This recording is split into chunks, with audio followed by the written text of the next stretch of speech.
Well, hey, welcome to Midday. What's up, Chris? Man, I'm glad it's Monday.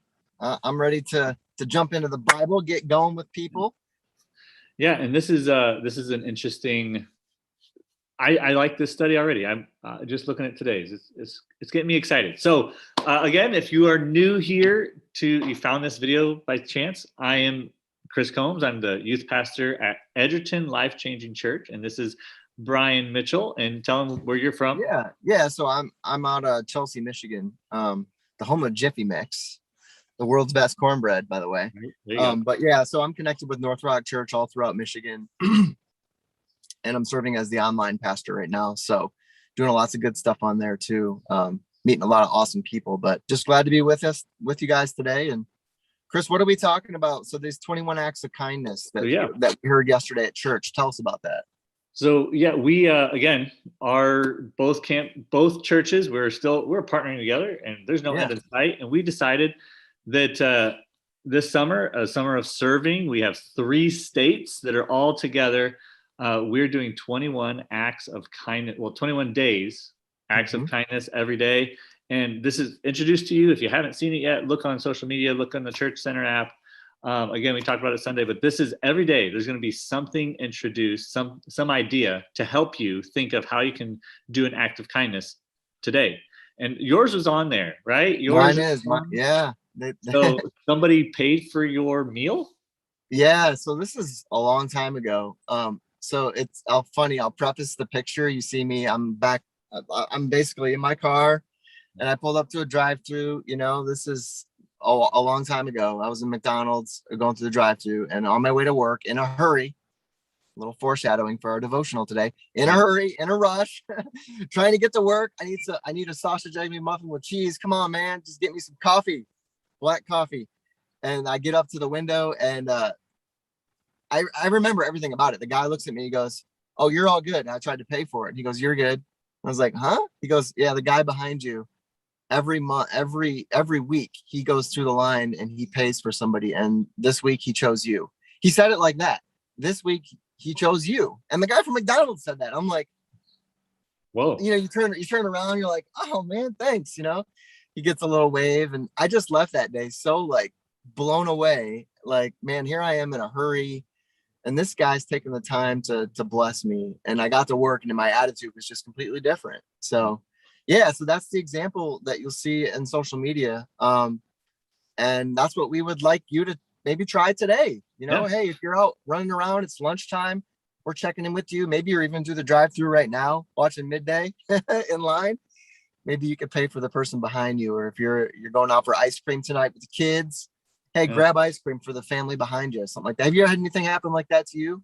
Oh yeah, it's really cool. Actually, the one time I was part of the chain reaction of that. Like somebody, and they paid for the next person, paid for the next one, and then I get up to the window and they're like, "Yeah, you're paid for."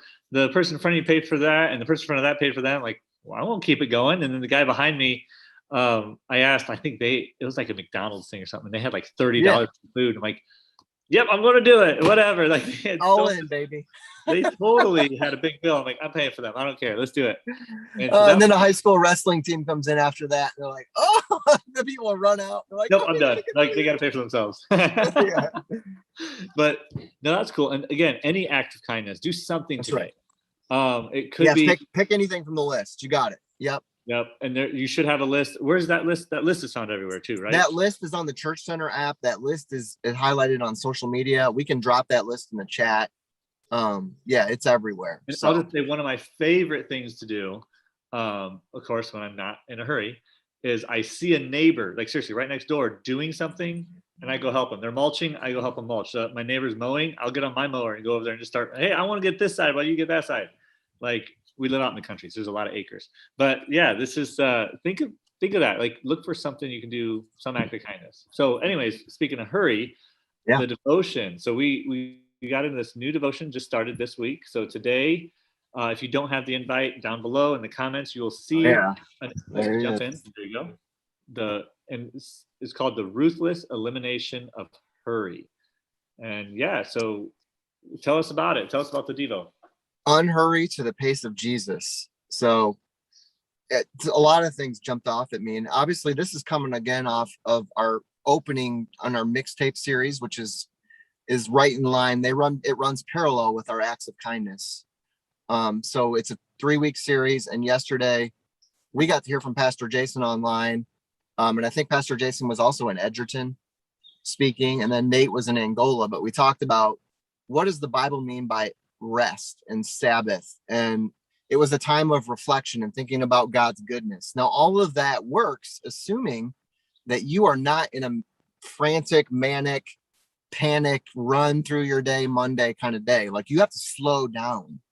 You have to actually ruthlessly eliminate hurry from your life. And I like what the devotional kind of said is, this is a quote from Corrie Ten Boom that the pastor who wrote this is referencing. She said that if the devil can't make you sin, he'll just make you busy. Yep. Because he realizes if he can keep you busy and frantic, you're going to miss the moments that God has for you to represent him in a way that he wants to be represented. So yeah, I think it was really good. I mean, there's an exercise for the day at the bottom. It's called slow down, but it takes us to the scripture. You and I were talking about this just a second ago. The scripture is very powerful from Matthew 9. Do you want to highlight that for people? Yeah, I want to jump in that. So before I do, this Devo this morning too talked about a quote from Dallas Willard. He's actually a theologian that I got into when I was with Youth for Christ. He has, I think that was his like life study. He's no longer alive, and sometimes dead theologians are my favorite to read. But he was really big on eliminating hurry, and he thought it was the great enemy of the spiritual life. And so again, if you haven't read it yet, it's a good Devo today. And I was going to add in also, when I was in college, we read something called I just forgot the name of it.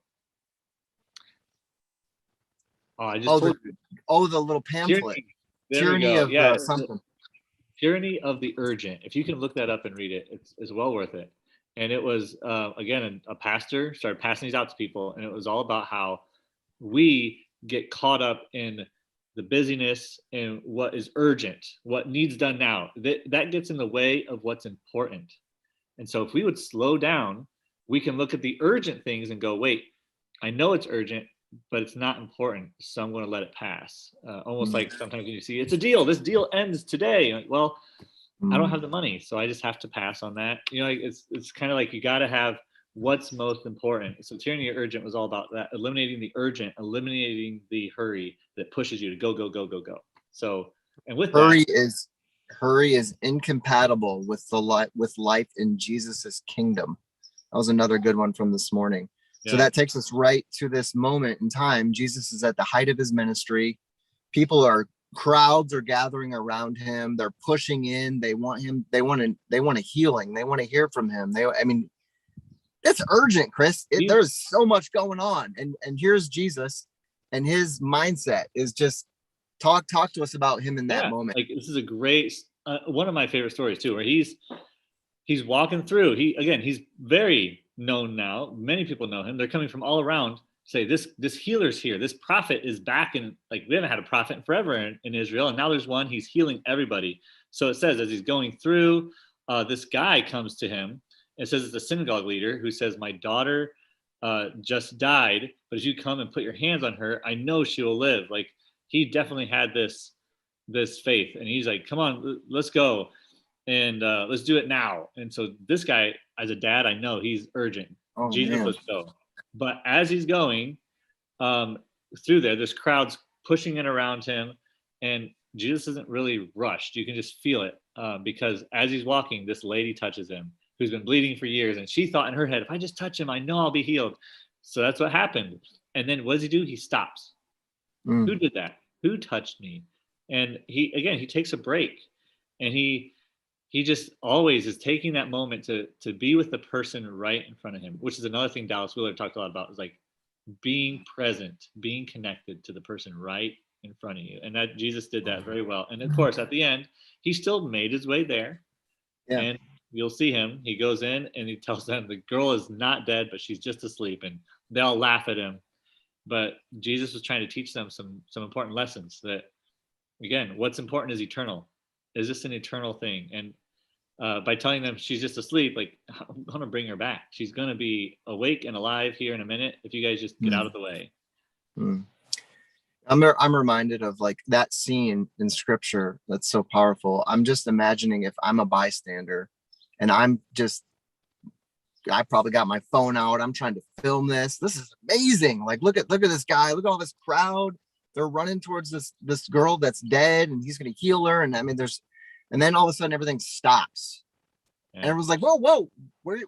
And they focus in on Jesus, and I'm like, I imagine at the moment, like seeing him stop and heal that lady, I would be like, whoa. I would look next to the person next to me, and my mind would all of a sudden just not get caught up in the moment, but notice the person next to me, like, oh my gosh, we're here together.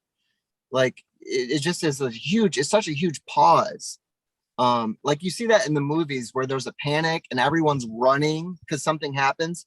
And then you see a first responder or somebody, maybe it's just somebody that stops for somebody that fell and they're hurting, and they just stop and they care for that. They're not worried about the danger coming.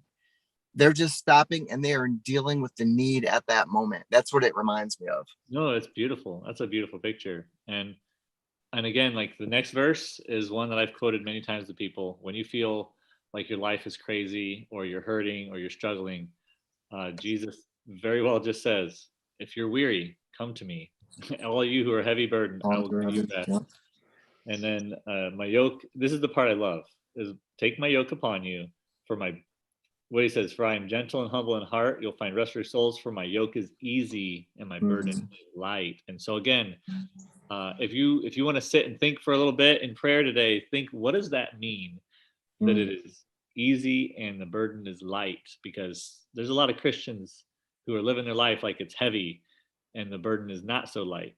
So, and what are reading? Yeah, I think that's great take homes for us today.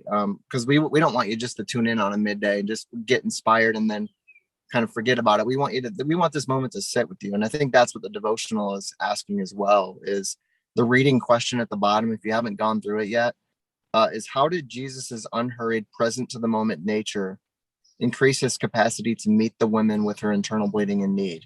And then it wants you to pause 2 or 3 times a day and simply breathe, take in God's loving presence, and practice gratitude.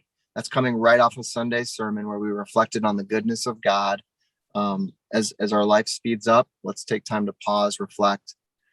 We've got the link in the chat for this Bible plan for you to join if you're brand new to our churches, just checking this video out, or you've yet to accept it or friend us up. All you got to do is click that link and you can join us in reading. People show up there to talk it over, talk about today's scripture together. There's already people in there right now commenting, encouraging each other. So we just want to stop in and say hi, everybody. And we hope this is a blessing to you and inspires you. I know it's inspired me. Thanks, Chris, for those words.